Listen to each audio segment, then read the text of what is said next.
আসসালামু আলাইকুম। সবাই কেমন আছেন? আশা করছি ভালো আছেন। আল্লাহর রহমতে আমরাও ভালো আছি। তো খুশি আপু এখন নুডলস রান্না করবে। তো আজকে বিকালে নাস্তার আয়োজন করবে খুশি আপু। তো বলতেছিল যে দুপুরে যদি নুডলস রান্না করে রাখি তাইলে ভালো লাগবে নাকি? তা আমি বলতেছি, "হ্যাঁ, লাগবে না কেন?" কেননা অনেক সময় বিকালে রান্না-টান্না করতে ওইভাবে ভালো লাগে না। এর জন্য আরকি ও দুপুরে রান্না করে রাখতে চাইতেছে।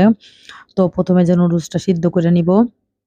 আর বিকালে বলতেছে যে আপুরেও নাকি আসতে বলবে। বিকালে সেমাই-টেমাই রান্না করবে।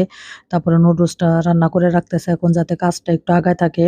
আর সারাদিন কাজ-টাজ করে আবার টেইলারির কাজ করে তো ওইভাবে আরকি আর ভালো লাগে না বলে কাজ-টাজ করতে। এর জন্য আরকি সবকিছু রেডি করে রাখতেছে। আর এখানে যে নুডলসটা সিদ্ধ হয়ে গেছে এখন ঝুড়িতে ঝরায় নিবে।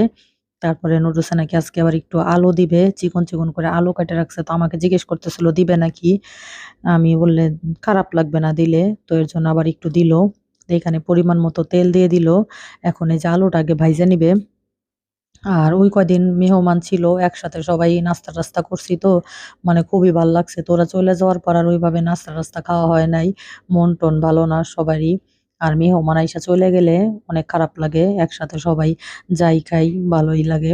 তো চলে যাওয়ার পর আর আমরা একসাথে হই নাই। যার, যার মতো সে এসেছিলাম। তো আজকে আবার খুশি আপু বলতেছিল যে, "তাইলে একটু সেমাই আর নুডলস রান্না করি।" তো আপুকেও আসতে বলমুনি। তা আপুকে ফোন দিবে, আসতে বলবে। তো সবাই একসাথে খাবো। আর এইখানে যে আবার তেলের ভিতরে পেঁয়াজ তো দিয়ে দিল। আলু আগে একটু ভাইজা নিল মসল্লা দিয়ে যাতে আলুটা একটু টেস্ট হয়। তো তারপর আবার পেঁয়াজ, মরিচ দিয়ে দিল। আলুটা আগে সুন্দর করে ভাইজা নিলে খাইতে টেস্ট লাগে। আর যদি আলুটা সিদ্ধ করে দেয় তাইলে আর ভালো লাগে না খাইতে। তো এইখানে খুশাপু একটা ডিম দিয়ে দিল। আর বাকি ডিমগুলা নাকি সিদ্ধ কইরা নুডলসের উপর দিয়ে দিবে। তাইলে দেখতেও ভাল লাগে, খাইতেও ভালো লাগে। তো নতুন স্টাইলে আরকি আজকে রান্না-টান্না করবে। তো এই সব কাম আগায় রাখলে সুবিধা হয়। সন্ধ্যার সময় খালি খাওয়া যাইব। আর যেহেতু ওভেন আছে, ওভেনে গরম করলেই হয়ে যাইব। নুডলসটা একদম ঝরঝরা হইছে। সুন্দর এরকম ঝরঝরা নুডলস খাইতে খুবই ভালো লাগে। আর বৌমাও ফোন দিয়ে বলতেছিল যে, "ফুপু আমিও চইলে আসছি। আমারও ভাল লাগতেছে না। একসাথে সবাই ছিলাম।" ওরা বলতেছে, "জানা আমাদেরও ভাল লাগতেছে না। তো নেক্সট টাইমে আবার আসো। সমস্যা নাই। আর আমরা তো যাবোই।" আর এখানে খুশি আপু আবার বাকি মসল্লাগুলা দিয়ে দিতেছে। আর এইভাবে নুডলস রান্না করলে মানে একরকম টেস্ট। আর আমি অনেক সময় দেখা যায় একবারেই বসায় দেই। আর নুডলসটা সিদ্ধ করি না এই নুডলসগুলা। সিদ্ধ করলে অনেক সময় যে নুডলসে যে একটা তৈলাক্ত থাকে, এই তৈলাক্তটা চলে যায়। তো কৌশি আপু আবার আ একবারেই বসায় নাই। তো আবিরের মতো রান্না করতে চাইছে। আর আবিরে দিয়েই রান্না করাতাম যদি আবির বাসায় থাকতো। আবির বেচারা আবার স্কুলে গেছে। তো ওই যে নুডলসটা হয়ে গেছে। এখন একটু সস দিয়ে নাড়াচাড়া দিয়ে নামায় নিবে। আর সন্ধ্যার দিকে সেমাই রান্না করবে। তো আবির যদি বাসায় থাকতো আবিরকেই বলতাম। বেচারা আজকে স্কুলে গেছে। বেচারাকে অনেক মিস করতেছি আমরা। কুশাবু বারবার বলতেছে আজকে আবিরের মতো রান্না করব। তো আবির তো নুডলসের ভিতরে মরিচের গুঁড়া দেয়। তো খুশি আপু নাকি মরিচের গুঁড়াটা সামনে আইনাও রাখছে। তারপরে ওর খেয়াল নাই। তো আমি বলতেছি এখন আর দেওয়ার দরকার নাই যদি গন্ধ হয়। কেননা কাঁচা, কাঁচা একটা ঘ্রাণ লাগবে। খাইতে ওইভাবে টেস্ট লাগবে না। আর এখন নামায় রাখবে। শুধু খাওয়ার সময় ওভেনে গরম করে নিব তাইলেই হয়ে যাবে। আর এদিকে এই যে সন্ধ্যা ৭ঃ০০ তো খুশি আপু সবকিছু রেডি করে নিতেছে সেমাই রান্নার জন্য। দুধ দিয়ে দিল আর এটার ভিতরে এলাচ, দারচিনি, তেজপাতা দিয়ে চিনি দিয়ে ভালোভাবে আগে দুধটা জাল করে নিবে। আর আজকে রান্না করবে লাচ্চা সেমাই। তো আপুকে নাকি খুশি আপার ফোন দিতে মনেই নাই। সেই দুপুরে বলছে যে ফোন দিবে আর ফোন দেওয়ার কথা মনে নাই। তো এখন আবার ফোন দিছে আসতে। আমি কই তে মাত্র ফোন দিলি? বলে যে আমার খেয়ালই নাই। কাজ-কাম শেষ করে শুইছি আর মানে ওইভাবে মনে নাই। তো এখন ফোন দিল আপু নাকি আসতেছে। তো খুশি আপু যে পরিমাণ মতো চিনি দিয়ে দিল। এখন দুধটা ভালোভাবে জাল-টাল করে নিবে। তারপরে এটার ভিতরে আরকি লাচ্চা সেমাই ভিজাবে। আর লাচ্চা সেমাই রান্না করতে বেশি সময় লাগে না। দুধটা জাল হইলেই হয়ে যায়। তো এখানে যে দুধ বলক এসে গেছে।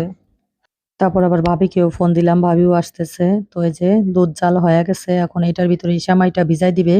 আর কুচি আপুর কাছে নাকি প্যাকেট সেমাইয়ের থেকে এই খোলা সেমাইটা বেশি ভালো লাগে। আরকি একেকজনের স্বাদ একেক রকম। আমার কাছে আবার প্যাকেট সেমাইটাই ভালো লাগে। তো প্যাকেট সেমাইটা বেশি ভিজে যায় দেইখা আর এটা একটু আস্তা, আস্তা থাকে। এর জন্য কুচি আপুর কাছে এই সেমাইটাই বেশি ভালো লাগে। এজন্য এটাই আনে ও। তো সবার পছন্দ তো আর একরকম না। তো এখানে গরম, গরম দুধের ভিতরে এই সেমাইটা ভিজায়া কিছুক্ষণ আরকি ঢাইকা রাখবে। আর ওদিকে আপু চলে আসছে। তো আমরা সবাই একসাথে খাবো। আর ভাবিকে ফোন দিছি, ভাবিও আসতেছে। তো আর মূলত কুশাপু সেমাইটা রান্না করছে হলো গিয়ে মা ৬ রোজা ছিল এর জন্য। তো ৬ রোজা রাখার পর নাকি ঈদের মতনই সেমাই-টেমাই খাইলে ভালো লাগে। তো এর জন্য আরকি রান্না করলো। তো খালি সেমাই রান্না করবে এজন্য আবার নুডলসও রান্না করলো। এদিকে জারফিন আপা আবার চলে আসলো। তো আমরা এখন সবাই খাবো একসাথে। তো খাইতেছি আর বৌমাকে অনেক মিস করতেছি। আমি জানি ভিডিওটা বৌমা তুমি দেখবা। তোমাকে অনেক মিস করতেছি। সেদিনও আমরা একসাথে খাইলাম আর আজকে আমরা এখন তোমাদেরকে রাইখা খাইতেছি। তোমাকে লোভ লাগাবো এখন। দেখো আমরা কত কিছু খাইতেছি তোমাকে রাইখা। তো যাই হোক, তোমাকে অনেক মিসও করতেছি। সবাই মিলে একসাথে অনেক মজা-টজা করলাম। আর তুমি নাই দেখে আজকে দেখো মাহিনও আসে নাই। তো আমরা একদমই একা, একা সাদামাঠা নাস্তা করলাম বিকালে। তো আলহামদুলিল্লাহ রান্নাটা অনেক টেস্ট হইছে। নুডলসটাও টেস্ট হইছে, আবার সেমাইটাও টেস্ট হইছে। মানে যেমন খাইতে চাইছি অমন হইছে। আর এই যে ভাবি মাত্র নামলো। সেই কখন ফোন দিছি ভাবি আবার রান্না বসাইছে। এর জন্য আরকি ভাবির লেট হইছে আসতে। তারপরেও আসতে চাইছিল না। আমি বলতেছিলাম যে, "চুলা কমায় রেখে তারপরে আসেন।" তো এদিকে আমরা সব নাস্তা-টাস্তা খাইতেছি। জারফিন আপাকে খুশি আপু আবার চা বানাইতে বলল। তো আজকের মতো ভিডিও এই পর্যন্ত। সবাই ভালো লাগলে লাইক, কমেন্ট, শেয়ার, সাবস্ক্রাইব করে